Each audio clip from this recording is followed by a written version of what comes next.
Sentinels have always had the most unique role in Valorant when it comes to creativity and utility usage, and Sage is no exception.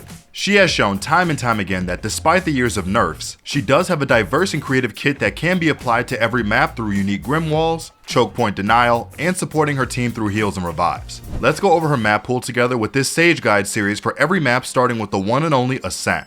Just like the previous map guides, we will go over a variety of setups across each side, with Sage in particular having some of the simplest setups to do out of any Sentinel. The issue comes with the mechanics involved with some of the more unique walls you can do. So keep this in mind as you watch the guide. You need to offline some of these walls or slow lineups so you don't troll your team in ranked. With that out of the way, let's get started with our defense setups. Sage is unique in the same way that Cypher is, in that her utility is global once it's placed, which means the setups we do allow us to rotate around the map and play around our walls if we so choose. So the most basic walls you can do are based around the 4 primary choke points in the map: A main, short, market, and B main. A main's most basic walls are based around when the barrier goes off.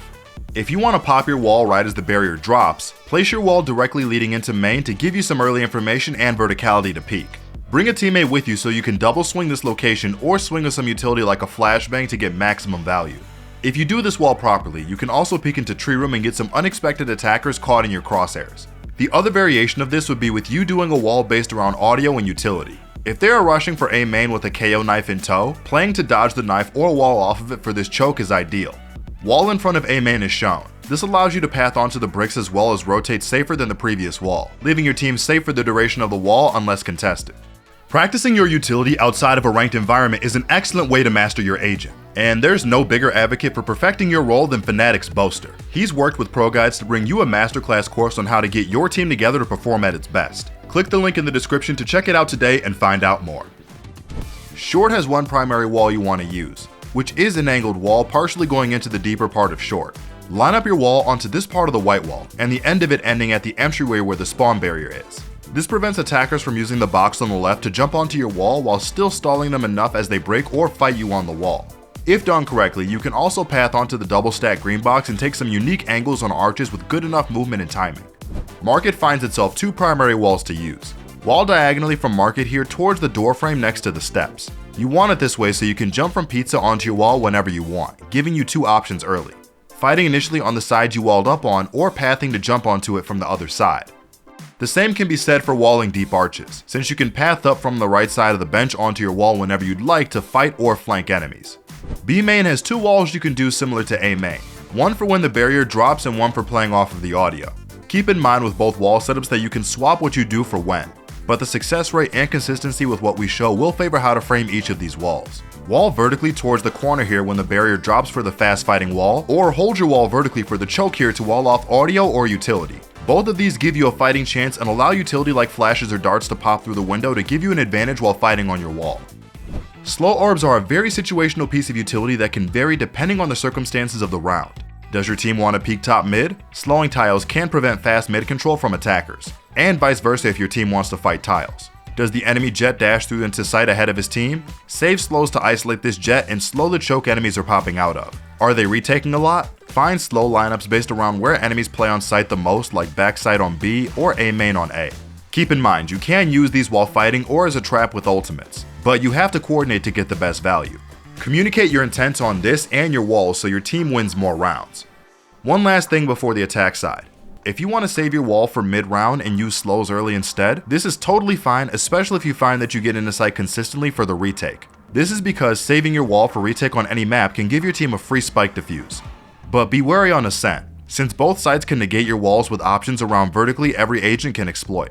Find out where attackers are before walling to get max value and not risk the round over an easily counterable wall. Utility on the attack side can be a little bit more tricky than defense, since you have to take aggressive choke points with defensive utility. So finding value to take some space comes more in your slow orbs in the early round outside of some unique things we'll mention later. B side has 2 slows you'll want to use to get space and wall deep defender choke points.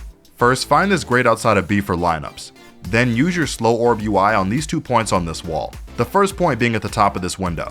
The second being the center of this connection on the roof and this gray object. The first will land in spawn and the second will land at the stairs for market, catching or preventing defenders from holding the site. Mid has 1 slow we'd recommend and one that's situational. The first is the one for short. So start over at tiles and go into the corner of the wall here.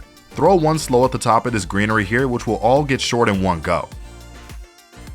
The one we'd say is situational is the one for arches, since this one doesn't cover enough ground without two slows being used. So try to only throw any of these slows if you know there's defenders going in arches or market. Throw your slows above this red roof here, changing it slightly on where they're playing, and you'll land them in arches or deep market.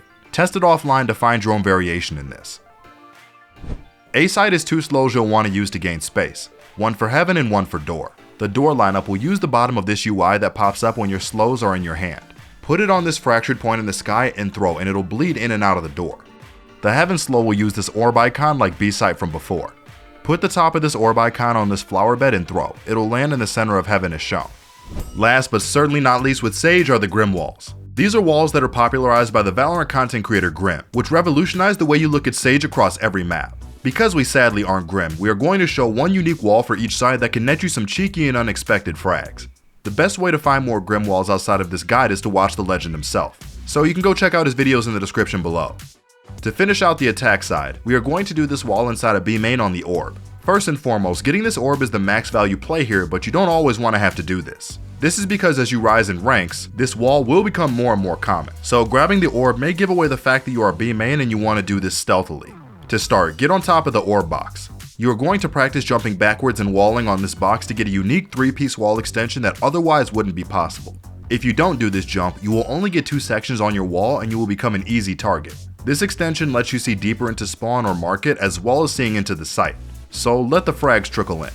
The last wall we will show you is a unique wall in the archway in mid. This wall requires early smokes on arches, so if you know the attackers will throw it or if you ask for this smoke, you can get to walling. Silently jump onto this box and get your crosshair straight into the ground at this light gray blob near the bottom. Pull out your wall and slightly angle your wall into the wall to the right. This will create the same extension you get with jumping, but this time in reverse.